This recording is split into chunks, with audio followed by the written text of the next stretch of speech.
سلامونه. د انعکاس راډیو درنو اوریدونکو او د زرپاڼې د خپرونې خوږو مینوالو ستړي مشئ. تاسې په تیرو کې د هوره ناول دویمه برخه راسره اورېدلې وه. اوس مو د دې ناول درېیمې برخې ته هرکلی کوم.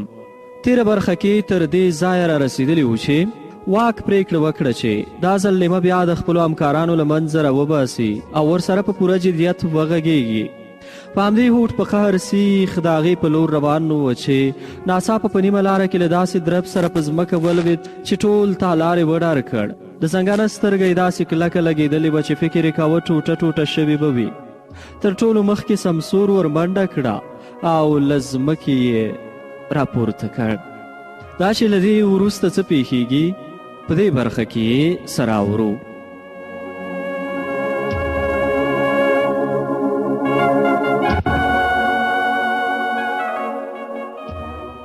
ولی بچو ولی واک په سختۍ په پښو ودرېد. سمسور په پیل کې خپل ملګري ته سخت اندېښمن و. ډېر ژوبل شوې؟ کوم ځای دې ژوبل دی؟ واک چې د زنګانه سترګه یې کلکه نیولې وه ځواب ورکړ. بس جوړ یم، هېڅ ځای مې ژوبل نه دی. هغه یو دوه قدمه لږ په سختۍ واخیستل.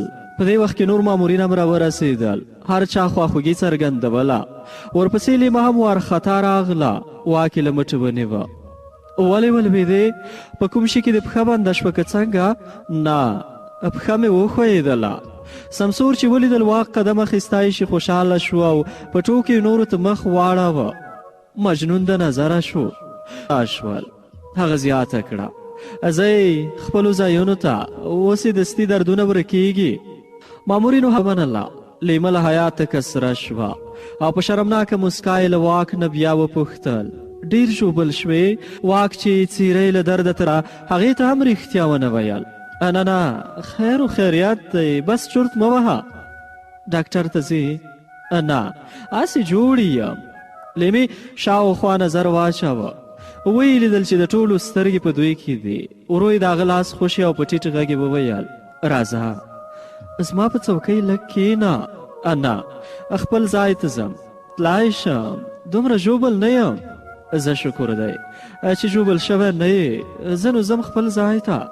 واک چې په خپل ځای بېوسه ولاړ و تاییدي سر یې وخوځاوه. بیا یې مړاوې په لرې کېدونکي کوژدنې پسې وکتل. وروسته یې هڅه وکړه چې لاړ شي، خو د زنګانه سترګې سخت برېښ کاوه. هغه یې بیا کلکه ونیوله او د لیمې په لور بیا په مایوسانه کتلو یې په زړه کې وګرځېدل. هغه ولې دونه نه پوهېږي چې سړی داسې کلک ولوېږي، ارومرو ژوبلېږي، کومک ته ضرورت لري. له همدې فکر سره ګوټ خپل تالار ته لاړ. هلته د ده د ځپلي رنګ او ګوټ تګ په لیدو همکاران وارخطا شول او د علت د په نیولې غږ ځواب ورکړ. پښه مې وښویېدله، ولوېدم، مګر ډېر ژوبل نه یم. وروسته ګوټ د مینې د میز مخې ته تیر شو. هغې سره له دې چې د دسمال اخیستنې د ورځې راهیسې ځان له واک څخه لرې ساته، خو اوس یې په داسې حال لیدو سره هر څه هېر کړل. په ډېرې وارخطایۍ وویل دا دی نو، څنګه ژوبل شوی نه یې؟ ګوټ شوی خو یې، نور نو څه وشي؟ ډاکټر ته لاړ شه، ډاکټر ته. ټولو مامورینو په حیرانتیا د سترګو لاندې په واک د هغې د ګردو سترګو همدردۍ د ژړا څپه راوستله. خو د شرمه یې وکتل او په ټیټ غږ یې ټینګار وکړ. نه، هسې لږه دردېدلې ده. خو هغې په خپل دستکول کې ژر وکتل. یو کریم یې راوایست او خپل ازبک همکار ته یې وړاندې کړ. خالده وروره، دا واخله، ژوبل ځای غوړ کا او دسمال لري، په هغې کلکه وتړه. واک په بیړه غږ کړ. نه یې غوړوم، جوړه ده. خالد په پوښتونکي نظر بیرته مینې ته مخ واړوه. هغې په کلکه وویل هغه دې وایي نو، ته یې غوړه که چې کوفتې ووځي. خالد هم کریم واخیست او د واک د مخالفت سره یې د هغه تک شین شوی زنګون هم غوړه کړ او هم یې وتاړه. تر څه ځل وروسته د هغه دردونه، خو د کوژدنې په باب اندېښنه یې بیا په زیاتېدو وه. تر مازدیګره یې هم کار کوه او هم دومره په چورتونو کې ډوب و چې د هیڅ چا سره یوه خبره هم ونه کړه. د هغې ورځې په سبا هم لږ په لاره کوک ته او سربیره پر دې داسې برېښېده چې پرونۍ اندېښنې هم همداسې تندی تریو ساتلی دی. په خپلې څوکۍ تر لږې ناستې وروسته غلی د خپلې مېرمنې په لور ولاړ. په دهلیز کې سر ځوړند نیولی روان و تر څو یې خلک په ډېرو روغبړونو ونه ټالوي. کله چې د هغوی د تالار دروازې ته ورسېد ویې لیدل چې سمسور خپله څوکۍ د لیمې خواته تابه کړې ناست دی او په لاسونو ښورولو څه وایي. لیمه د نورو همکارانو سره له خندا یو بلې خواته زنګېږي. همدا چې د ده په جدي څېره یې سترګې ولګېدلې، خندا یې له شونډو یو دم والوتله. واک د سر په ښورولو د باندې وتلو ته وبلله او خپله په دهلیز کې پناه شو. هغه نارامه پاڅېدله او روانه شوه. سمسور په ټوکو وویل: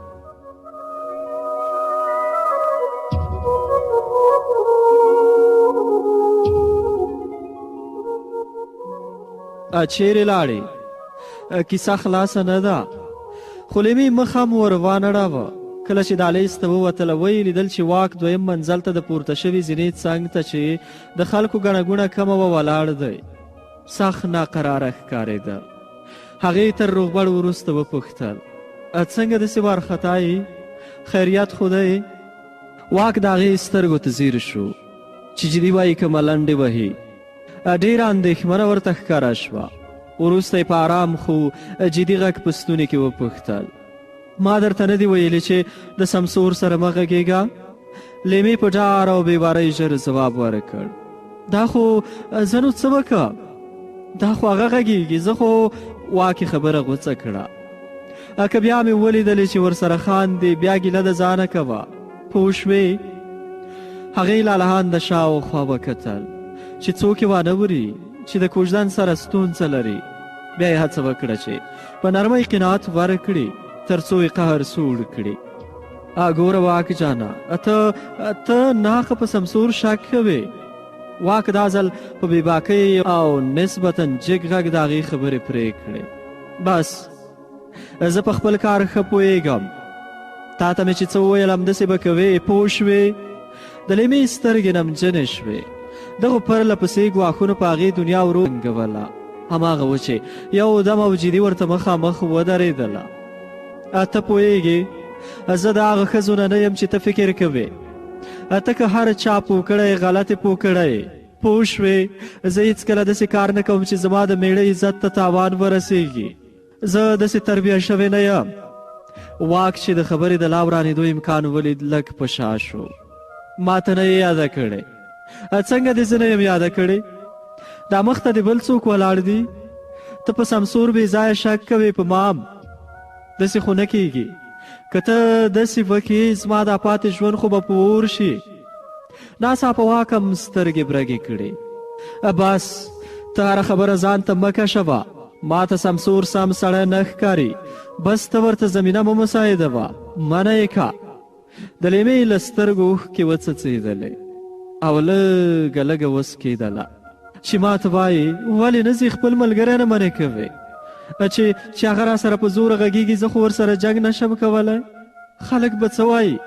واک په خپل ځای کې لکه لار ورکی لالهانده تاو راتاو شو. وروسته ښه نږدې ورغی او په ټیټ غږ یې وویل: که زه ورته ووایم بس پوهېږي چې شک ورباندې کوه، باید پوه نه شي. لیمې په کلکه څرګنده کړه پرې چې پوه شي چې واک ناڅاپه هغې ته حیرانې وکتلې لکه دا توقع چې نه لرله. دا ته څه وایې؟ لیمه تر هغه زیاته حیرانه شوه چې خبرې څه خرابي درلوده. واک په زړه تنګۍ زیاته کړه. دا خو که هغه پوه شي بیا نو ما ته څه پاتې شوه؟ هغې ته اوس هم خپله خبره منطقي ښکارېدله، ځکه یې هماغسې حیرانې کتلې. دغه کتلو په واک د غوسې څپه راوستله. دا یې په غومبورو کې د ژامې د عضلې له پړسېدو راڅرګندېدله. خو سره له دې چې هغه په ارامۍ په خپل مقصد وپوهوي. ګوره که ته ورته جدي ووایې چې مه راسره غږېږه بس بیا نه پوهېږي چې زه ورباندې شک کوه. لیمې له درد او ناچارۍ نه مخ تاو کړ.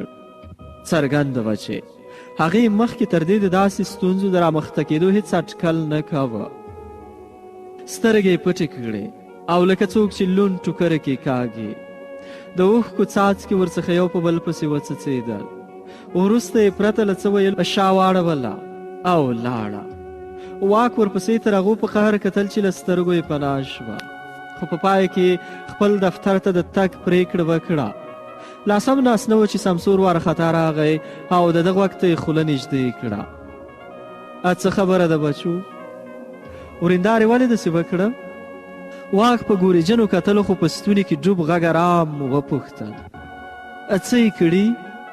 پوهېږي دا ټولو مخکې د نه یو سینه راوړي په جګ غږ دې ووایي چې نور را سره به نه غږېږي. زه د ټولو مخکې سخت وشرمېدله. زه نه پوهېږم ولې. ما والله که په ژوند ورته بلا قدرې ویلې وي. اوس خو پرېږده، اوس خو مې ورېنداره ده. واک چې په کږو کږو کتلو د هغه خبرې اورېدلې ویې ویل.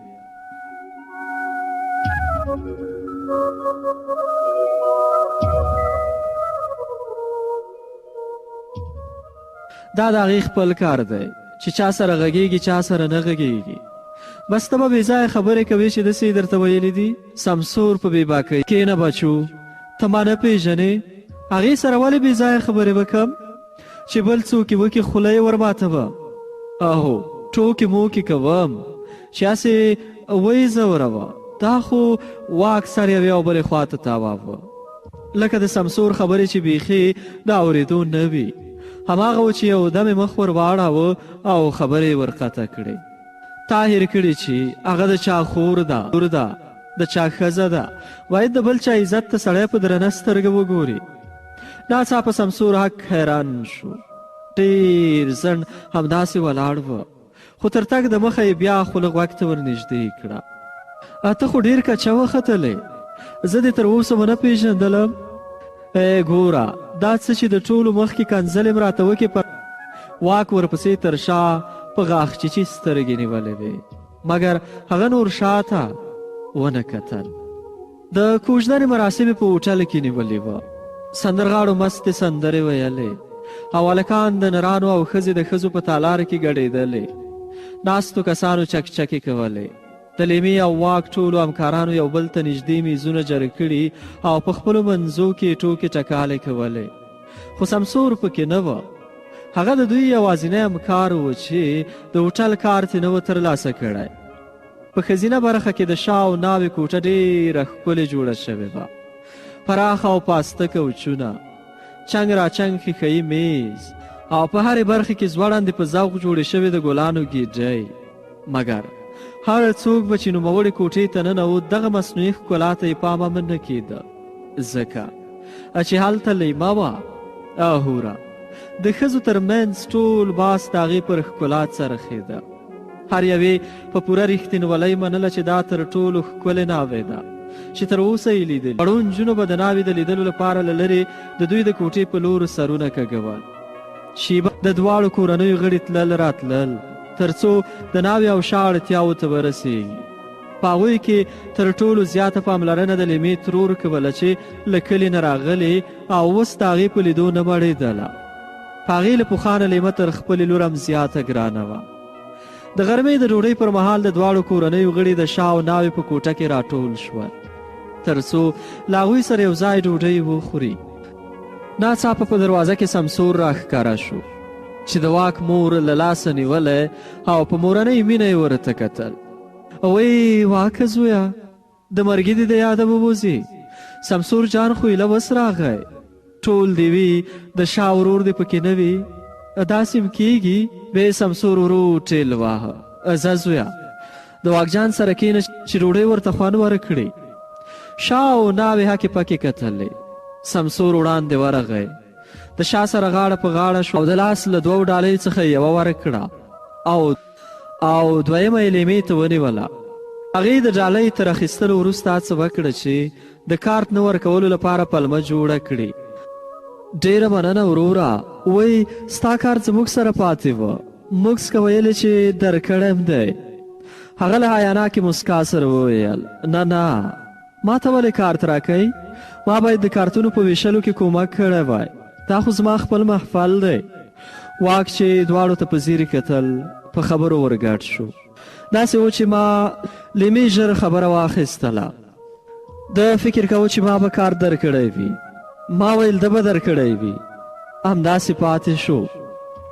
د لیمې د ترور سپین مخ له خندا سره په ګڼو ګونجو پټه او په خولې کې د پاسنۍ وتلې غاښ تشه څرګنده شوه. ځئ غلی شئ، تاسې ښاریان ټول همداسې یئ. راځه زویه کښېنه، ډوډۍ دې وخوره. سمسور هم په مسکا لاړ او د شا څنګ ته کښېناست. واک په معناداره نظر لیمې ته وکتل، خو هغه سربیره پر دې چې پوه نه شوه یو څه چورتي هم شوه چې میړه ورڅخه څه غواړي. ډوډۍ راغله او د دواړو کورنیو غړو په ډېر احترام یو بل ته د قابونو په وړاندې کولو خوړل پیل کړل.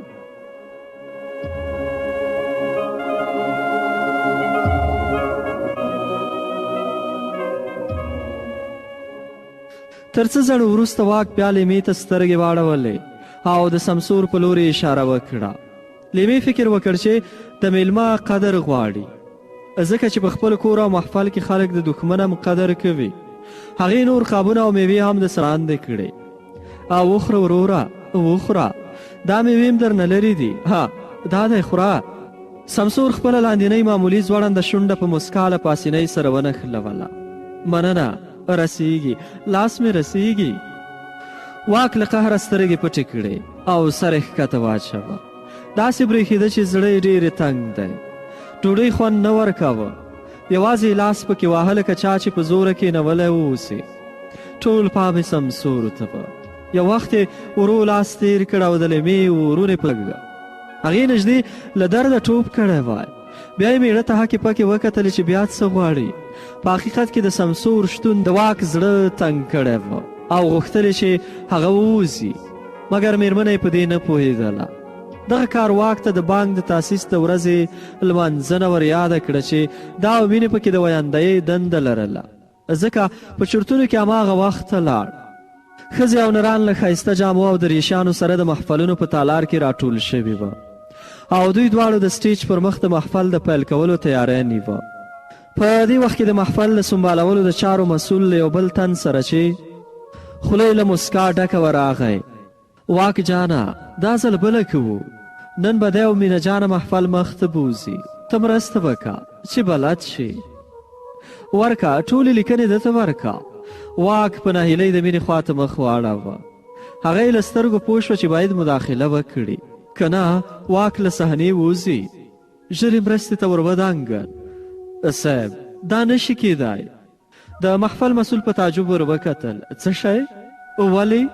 مینې په تالار کې په ناستو کسانو سترګې وګرځولې او د بانک عمومي رئیس یې وموند چې د راغلو لوړپوړو چارواکو سره په خبرو بوخت وه. هماغه لور ته یې د لاس اشاره وکړه. موږ ته مخکې رئیس صاحب وویل چې دا کار ستاسې دی او کوشش وکئ چې ښه یې مخ ته بوځئ. واک ورسره هره خبره د سر په ښورولو تاییدوله. د محفل مسؤل حیرانتیا وښودله چې عمومي رئیس په دې کې څه کار لري. رئیس صاحب؟ اهو صاحب، اګوره زه ورته غږ کړم. هغې د غږ پر ځای لاس ور وښوراوه. کله چې د رئیس پام ور واوښت نو هماغسې په لاس پورته کولو یې ځواب ورکړ. وروسته مینې لومړی د ځان او واک په لور او ورپسې په سټیج کې د ولاړ میکروفون په لور اشاره وکړه. رئیس چې په موضوع خبره نه و او فکر یې کاوه چې مینه د نورو مامورینو په څیر د خپل مشر څخه د خپل کار د قدردانۍ توقع لري، هسې د ځان خلاصولو لپاره تاییدي سر وخوځاوه. مینې ژر وویل: ومو لیدل صاحب؟ د محفل د چارو مسؤل چې رئیس ته یې په پوره صداقت مسکا کوله اړ شو چې له خپلې غوښتنې تیر شي. مینې مخ د واک خواته واړاوه او د وروځو په اشاره یې د دواړو کامیابي څرګنده کړه. وروسته دواړو محفل مخ ته بود، خو په نیمایي کې د چای د څښلو د دمې پر مهال نوموړی مسؤل له یوې جلۍ سره بیا راغی او په آمرانه لهجه یې وویل: مینه جانې، له تا نه ډېره مننه. نیم محفل ډېر ښه و، خو موږ غواړو چې د راتلونکي لپاره نور کسان هم د ویاندوۍ لپاره ولرو. ژوند دی، هر څه پیښیږي. موږ ویل چې خدای مکا که تاسې نه واوسئ په ځای مو لیلا جانه کار وکړي. هغه په مسکا د لیلا خواته وکتل. وروسته یې بیا مخ مینې ته ور واړاوه. نو پاتې برخه به لیلا جانه له واک جان سره په مخ بوځي. دا ځل مینې په مایوسۍ واک ته سترګې واړولې چې ګواکې په دې کې نو زه څه نشم ویلی. واک د هغې د ګردو سترګو مایوسي کله زغملی شوای. هماغه و چې جدي وویل: بس صاحب، موږ خو تمرین کړی، د یو بل کارونه هم ښه منظم ویشلي، ځکه محفل ښه مخته روان دی. د محفل مسؤل په سږمو کې په ملنډو وپشېده. خو صحیح ده، لیلا جانې ته د مینې برخه کار ورکه بس. خو واک په خپله خبره ولاړ و. خو صحیح، خو موږ کله دونه وخت لرو چې بیا تمرین وکړو. تاسې ته موږ نه ښه معلومه ده چې دا ډېر وخت غواړي. خیر دی، لیلا جانه تکړه ده، دستي ځان تیاروي. لیلا جانه مسکی کېدله. واک بیا وویل صاحب زما په نظر خو دا نشي کېدی. بس لیلا جانه صحیح ده چې تکړه ده خو بې تمرینه ډېره مشکله ده.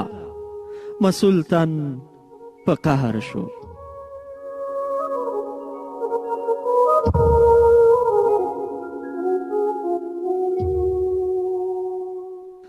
درنو اوریدونکو، د هوره ناول 3مه برخه مو همدومره وه. له ملتیا مو مننه.